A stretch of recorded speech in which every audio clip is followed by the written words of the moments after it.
오늘 우리에게 주신 하나님의 말씀은 사도행전 17장 22절로 34절 말씀입니다.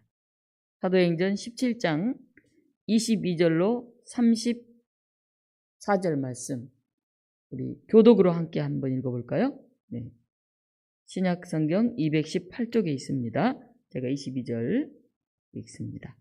바울이 아레오바고 가운데 서서 말하되, 아덴 사람들아, 너희를 보니 범사에 종교심이 많도다.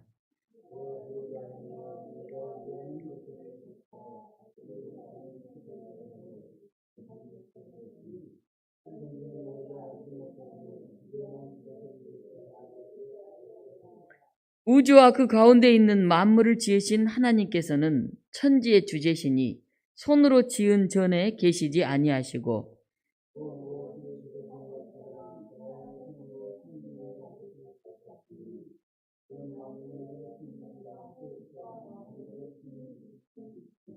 인류의 모든 족속을 한 혈통으로 만드사 온 땅에 살게 하시고 그들의 연대를 정하시며 거주의 경계를 한정하셨으니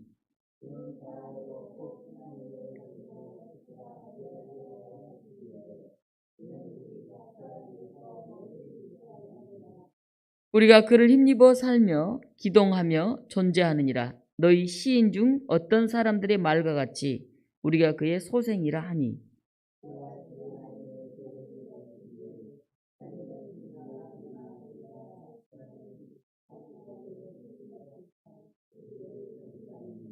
알지 못하던 시대에는 하나님이 간과하셨거니와 이제는 어디든지 사람에게 다 명하사 회개하라 하셨으니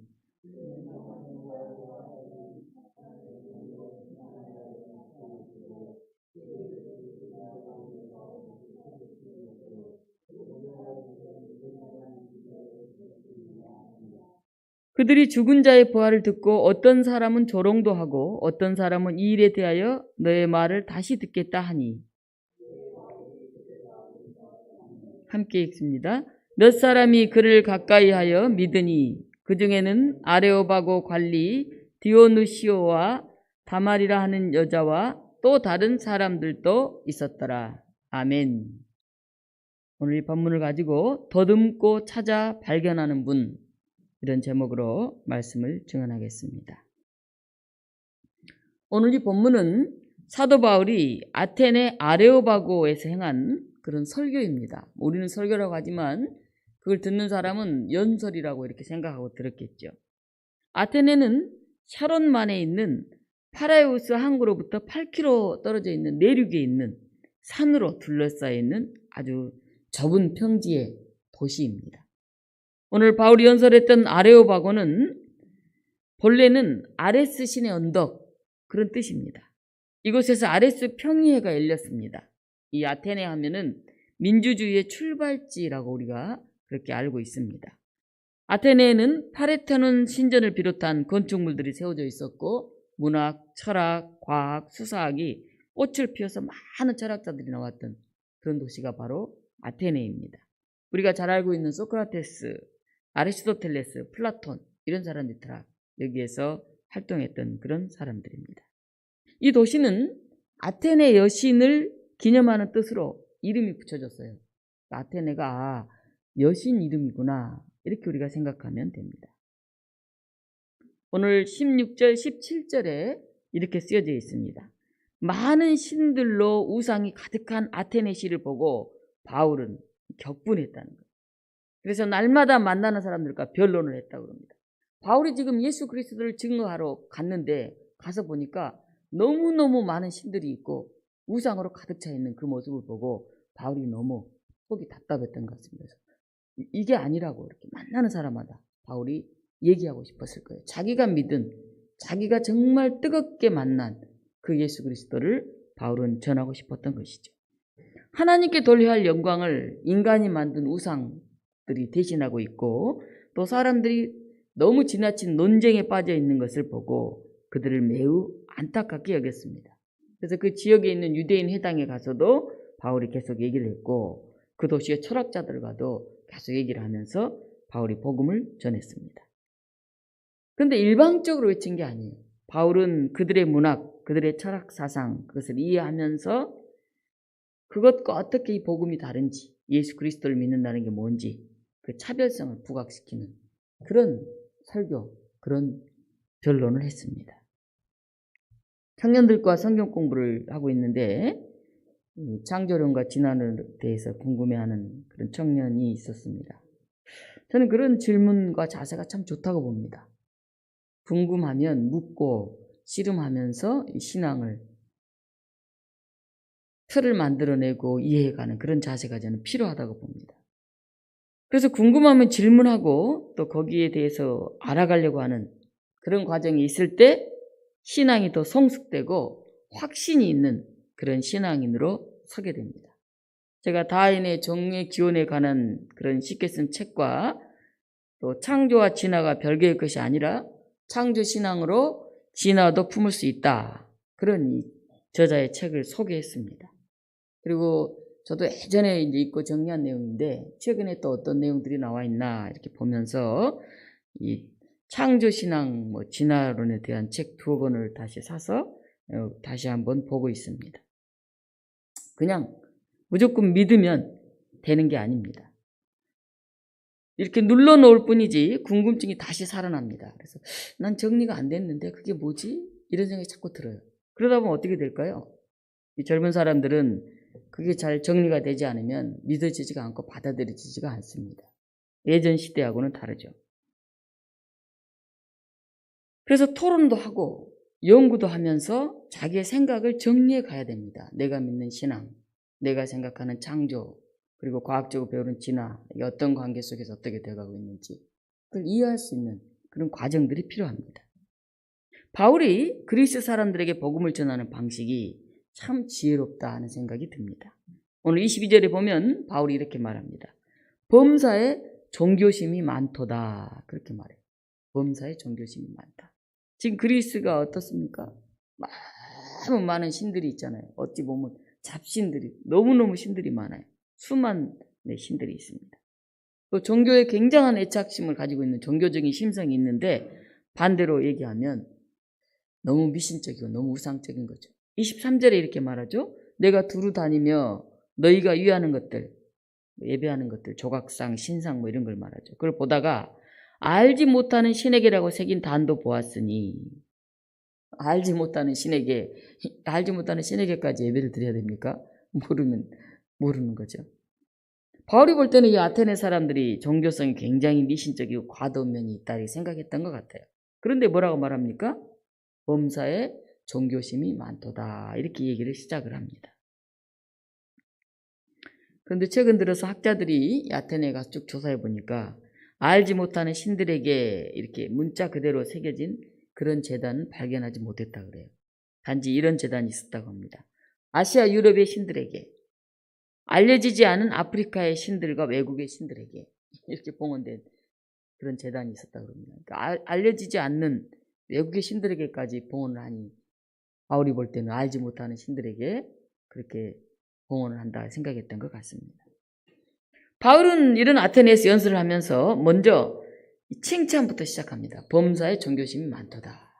아마 우리 같으면 당신들 이렇게 우상을 믿으면 됩니까? 알지 못하는 신에게까지 이렇게 제사하는 게 이게 있을 수 있는 일입니까? 이렇게 시작했을 것 같은데 당신들이 범사에 종교심이 많습니다. 이렇게 긍정적으로 표현하면서 말씀을 듣게 합니다.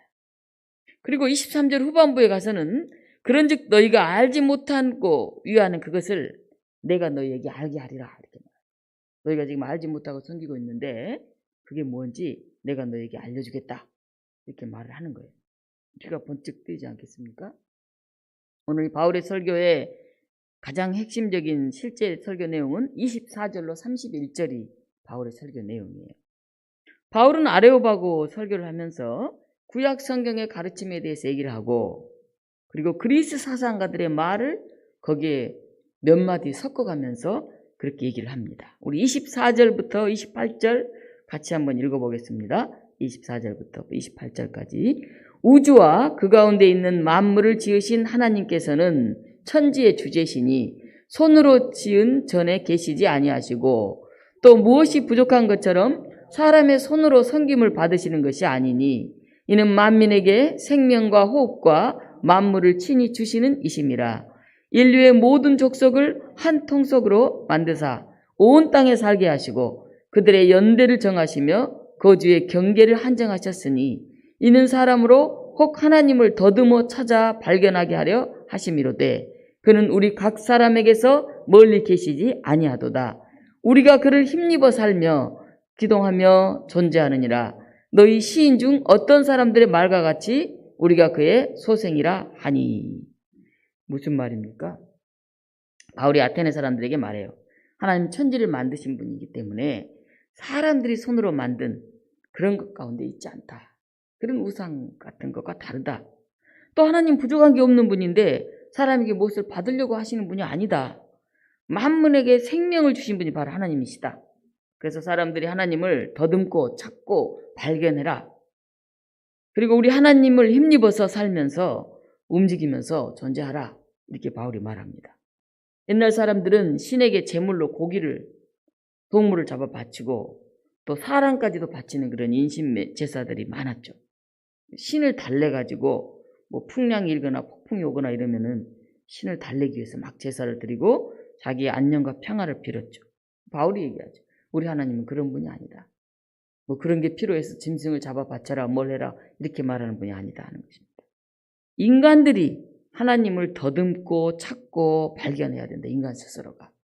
구약시대에도 하나님이 뭐 필요해서 짐승을 받으신 게 아니라 사람들이 스스로 자기들의 죄를 이 세상에 살면서 정말 부끄러웠던 것들을 참회하고 하기 위해서 피를 하나님께 드렸던 것이죠. 짐승의 피를. 이 그리스에서는 3만이 넘는 너무너무 많은 신들이 있었어요. 아까 봐요.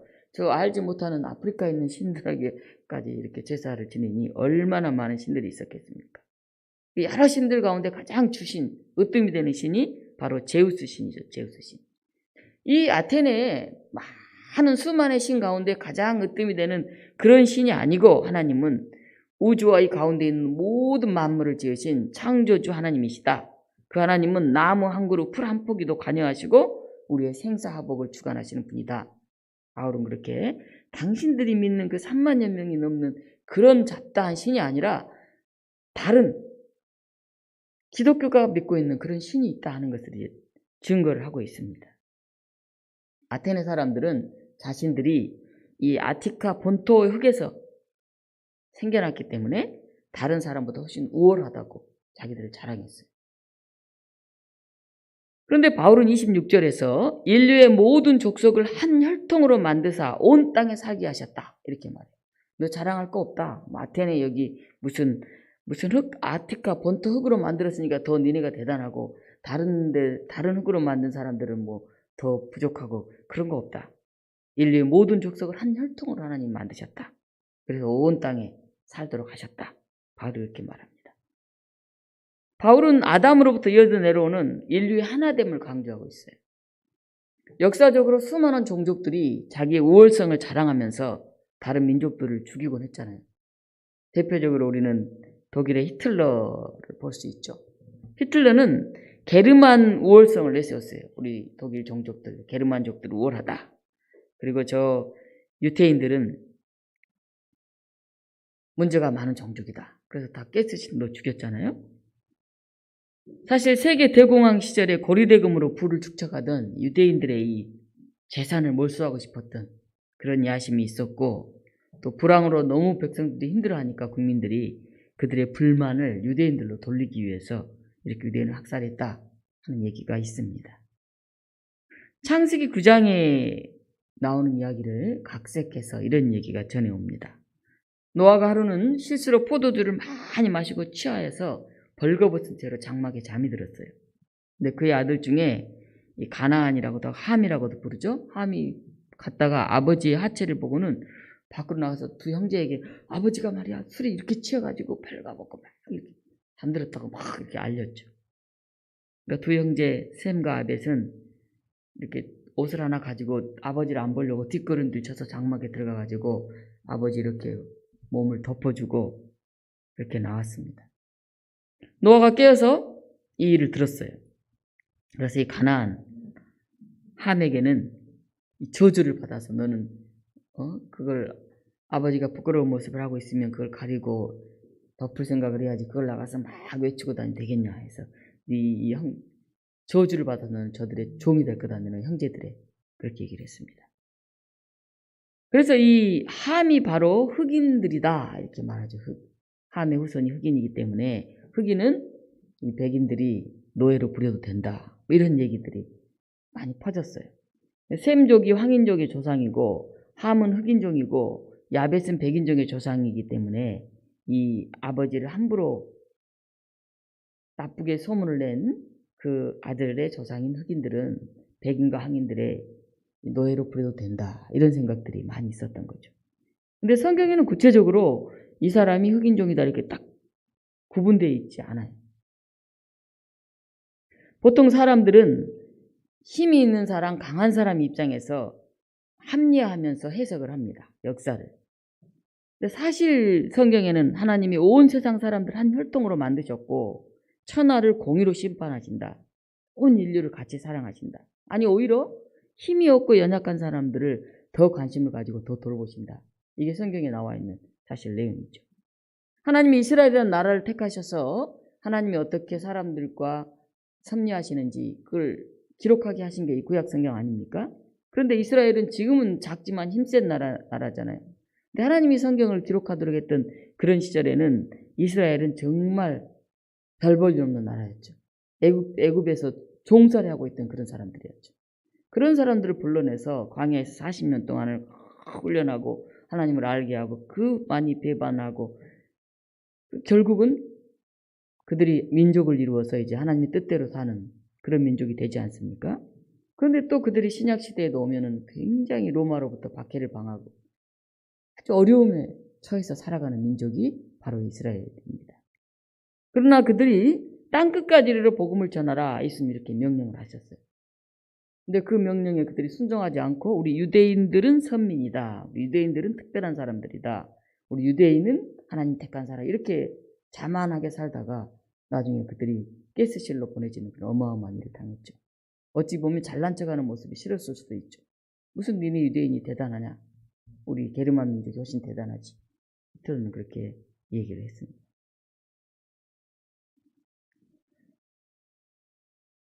마틴 루터 킹 목사라든지 말콤 엑스 등은 이 흑인 지도자들인데 인종차별에 반대하면서 인권운동을 하다가 총에 맞아서 죽었죠.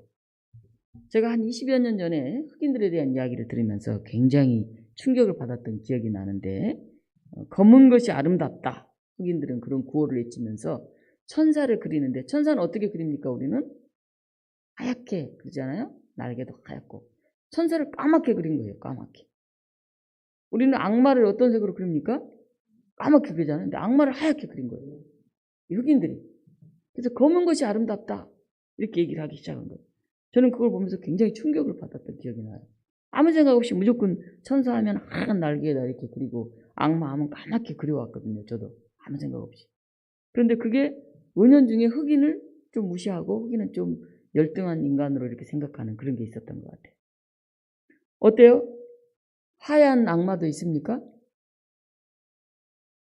없습니까? 드라큘라는 어때요? 흑인이에요? 백인이에요? 하얀 악마도 있죠. 네. 근데 우리 생각 속에 벌써 흑인 까만 게 악마인 것처럼 이렇게 생각하잖아요. 우리가 다시 한번 생각하고 질문하면서 하나님을 사실 알아가야 됩니다. 더듬어서 묻고 찾고 되묻고. 오늘 27절에 이는 사람으로 하여금 더듬고 찾아 발견하게 하려 하십니다. 그는 우리 각 사람에게서 멀리 계시지 아니하도다. 바로 그렇게 연설을 합니다. 더듬어 찾은 어떨 때 더듬어 찾습니까? 잘 안 보일 때. 소경이 좀 이렇게 무엇인가 할 때 더듬더듬하고 찾잖아요. 새로운 것을 처음 접할 때, 낯설고 잘 모를 때, 그럴 때 이렇게 더듬더듬거리면서 찾아가죠. 그런 과정을 거쳐라 바울이 그렇게 지금 얘기를 하고 있는 것입니다. 기독교인이 되는 경로가 보통 세 가지가 있습니다. 하나는 모태신앙인데요.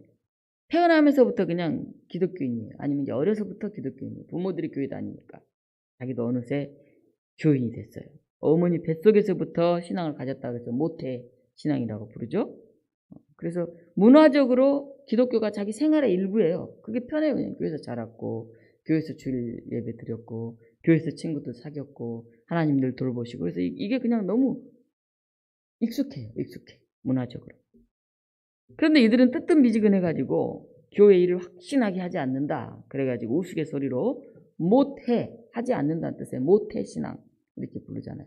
어머니 뱃속의 신앙을. 두 번째 어떤 신앙이 있냐면 체험 신앙입니다. 체험 신앙. 인생에 굉장한 위기가 닥칠 때, 큰 문제가 올 때, 정말 내 힘을 어쩔 수 없을 때 특별한 경험을 통해서 하나님을 만나려고 하는, 왜 나에게 이런 일이 왔을까 하고 질문하는 그런 신앙입니다. 질병, 사업 실패, 관계 파탄 뭐 이런 인생의 고난을 겪으면서 하나님을 찾게 되죠. 인생의 한계점에 다다랐을 때 간절히 이렇게 매달리게 되죠. 그래서 신비체험 등을 하기도 합니다. 그리고 새로운 경험을 통해서 하나님을 만나게 됩니다. 이런 사람은 확신이 강해요. 내가 그때 병 걸렸을 때 하나님 나를 낫게 했다. 자기 확신이 있어요. 내가 완전 사업 망하고 바닥까지 내려갔을 때 정말 하나님이 함께 하셔서 위기를 극복할 수 있었다. 이런 자기 고백들이 있어요. 굉장히 강합니다. 세 번째는 지적신앙입니다. 지적신앙.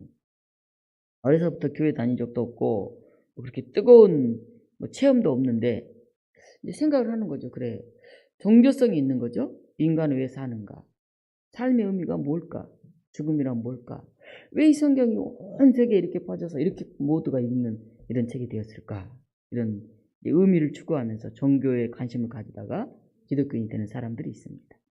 여러분 어떤 경우가 가장 바람직하다고 생각하나요? 모태신앙인, 체험신앙인, 지적신앙인 어떤 경우가 가장 바람직한 것 같아요?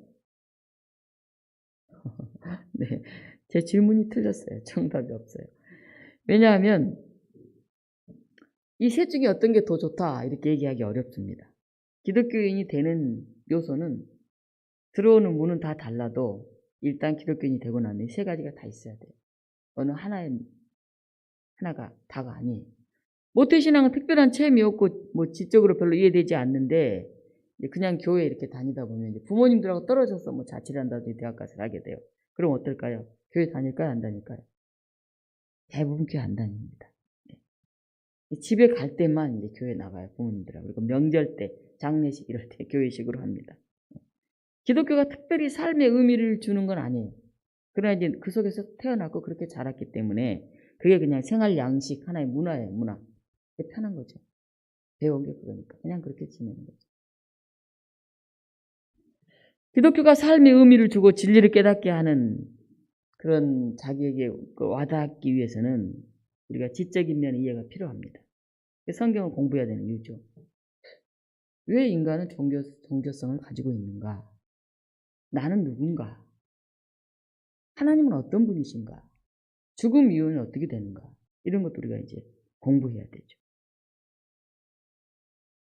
최근에 제가 이제 만난 옛날 젊을 때 교회에서 전도사, 부목사 때 가르쳤던 이제 청년이 하나 있는데, 목사님 저는 교회 그렇게 오래 다녔고 설교를 그렇게 많이 들었는데 여전히 별로 이해가 가지 않는 게 너무 많아요. 그래서 부모님들 계실 때는 교회를 좀 나가다 말다 했는데 이제 혼자 되니까 참 별로 여전히 질문이 많아요. 근데 교회에서는 그렇게 물어보지 못해요. 그런 걸 물어보면 믿음이 없다고, 신앙이 없다고, 이렇게 기도하라고 이렇게 하니까 말을 못해요. 그런 얘기를 하는 걸 들었어요. 프란시스 셰퍼가 이런 말을 했습니다. 솔직한 질문을 하면 솔직한 답변이 주어진다.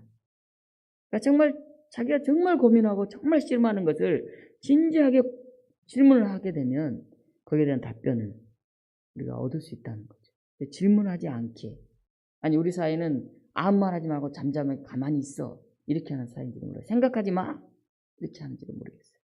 그러니 답을 잘 들을 수가 없죠. 그래서 믿지 못하면서도 그냥 지나가죠. 그러니까 신앙이 정리가 되지 않죠. 우리는 신앙에 대해서, 역사에 대해서, 인생에 대해서 묻고 또 물어야 돼요.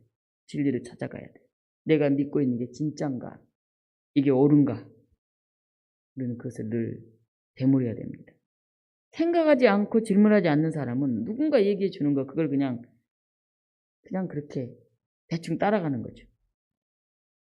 그래서 극단적으로 우리나라에서 그런 얘기를 한 공무원이 있잖아요. 개돼지 같아. 국민들은 개돼지야.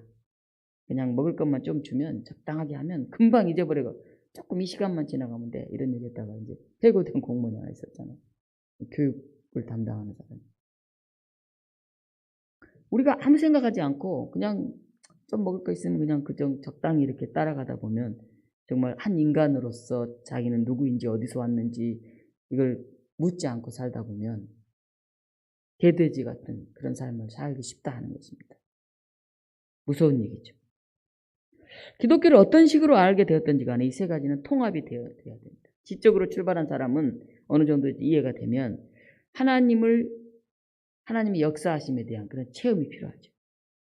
그리고 그것이 자기 삶의 문화로 자리매김을 해야 되죠. 문화로.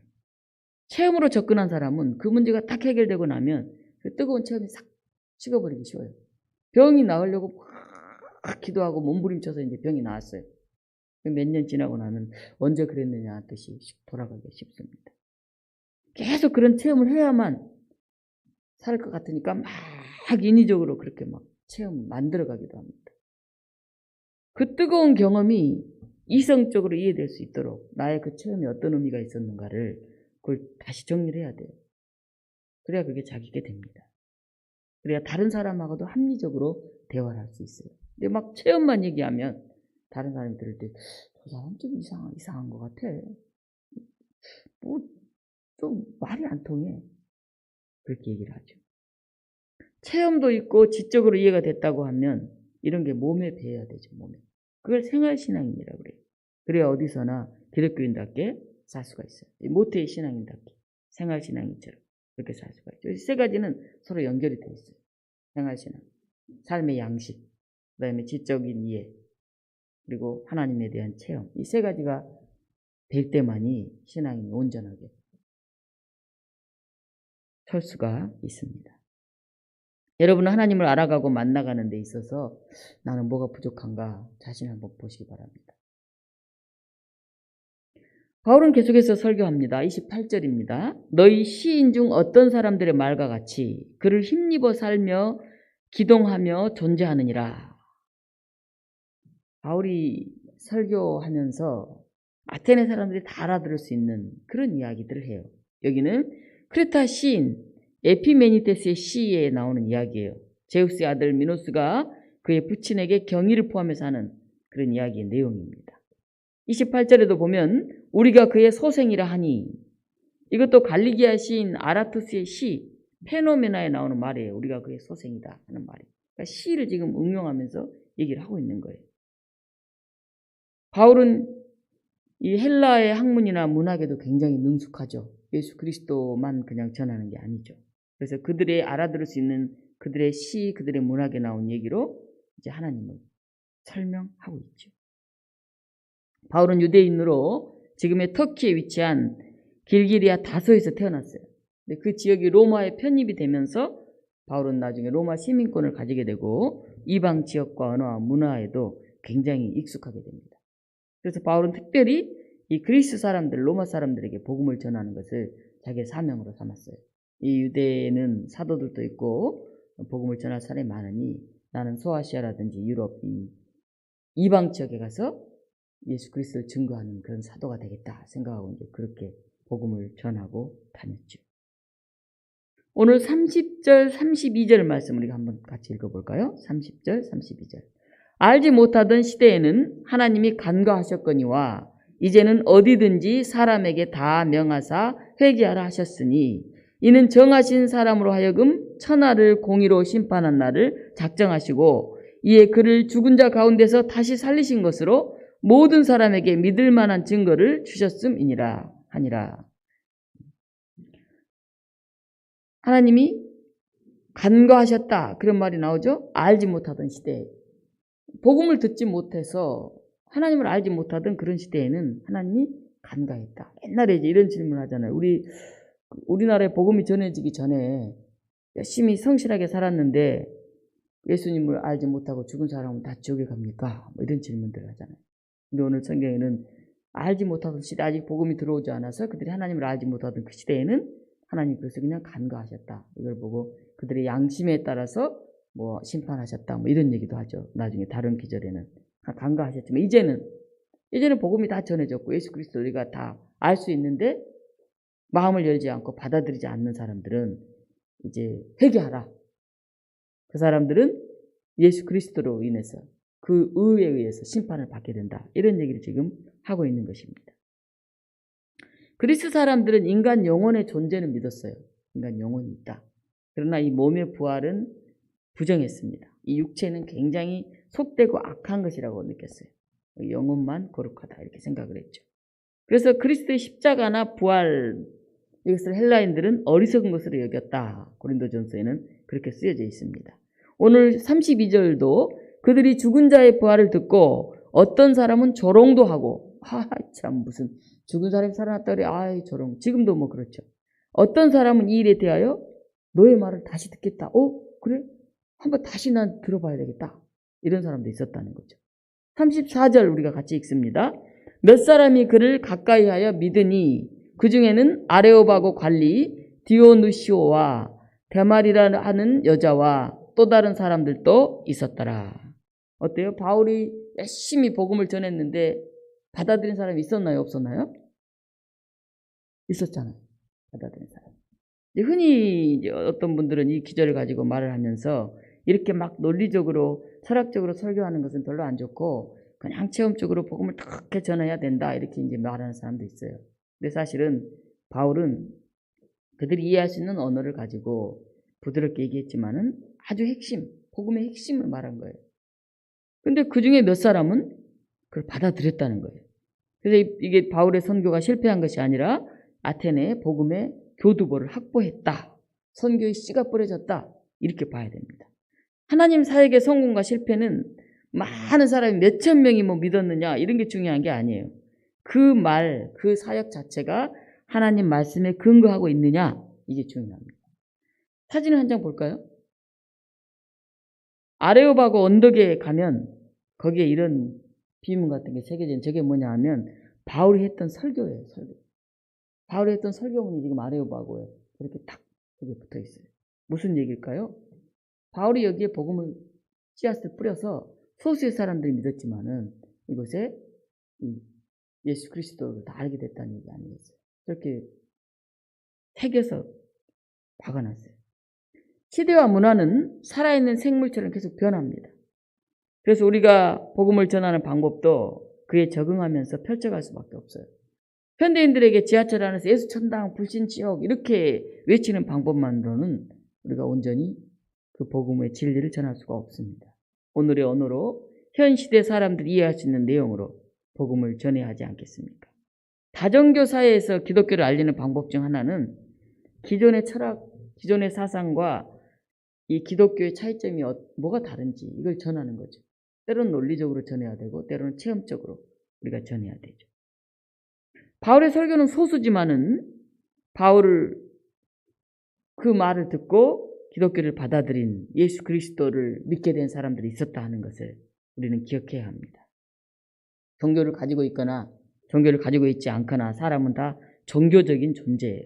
그래서 삶의 의미가 뭔지 인간 존재의 근원이 뭔지 종말이 뭔지 그것을 고민을 합니다.